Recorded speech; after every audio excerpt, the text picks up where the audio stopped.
ই করেছে 5,000 টাকা দিব হেতির বিয়ে হয়ে গেলে, ঠিক আছে? মানে আপনার এক্স এর বিয়ে হয়ে গেলে, এক্স না, হেতির বিয়ে হইলে আমি মন থেকে দোয়া করলাম পাগলা মসজিদে 5,000 টাকা দিয়ে আসবো। 5 তলা বিল্ডিং আলা, খুব নামি দামি বাংলাদেশের সেলিব্রিটিতে একবার করে বিয়ে করবো না, আজীবন অবিবাহিত থাকবো।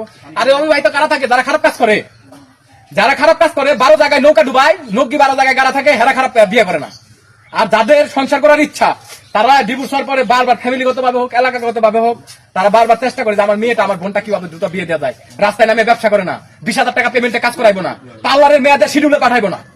আমার কথা কি আপনারা বুঝতে পারছেন? যদি সংসার করার ইচ্ছা থাকতো, বিয়ে করার ইচ্ছা থাকতো, সুন্দরভাবে জীবন লিড করার ইচ্ছা থাকতো, কেউ একজন আমাকে সারা দেশের মানুষের কাছে আমার খারাপ বানাইলো, ওকে আমি খারাপই থাকি, কিন্তু উনি তো ভালো, উনি ভালোভাবে বিয়ে করে সংসার করুক। কেন উনি এখন পর্যন্ত বিয়ে করে না?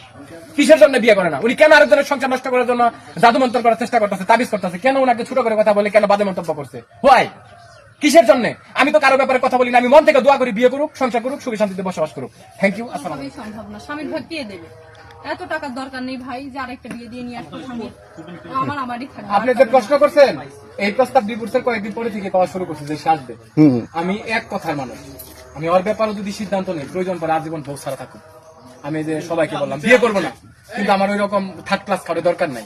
আমি বিয়ে করছি, আমার বউ, সে বউ হয়ে থাকবে, সে কোনো অন্যায় করবে না, বাজে কিছুর সাথে যাবে না, আমার জানে এরকম কোনো কথা না শুনতে হয়। ওর বিয়ের সময় আমি এই কথাটা বলছি যে আমি সবকিছু ক্ষমা করতে পারবো, কিন্তু কোনো উল্টা পাল্টা বাজে কিছু সহ্য করতে পারবো না। যদি এরকম আসে, তাহলে আমি বউ ছাড়াই আজীবন কাটিয়ে দেবো, তুমি আর থাকতে পারবা না। পাগলা মসজিদে কেন 5,000 টাকা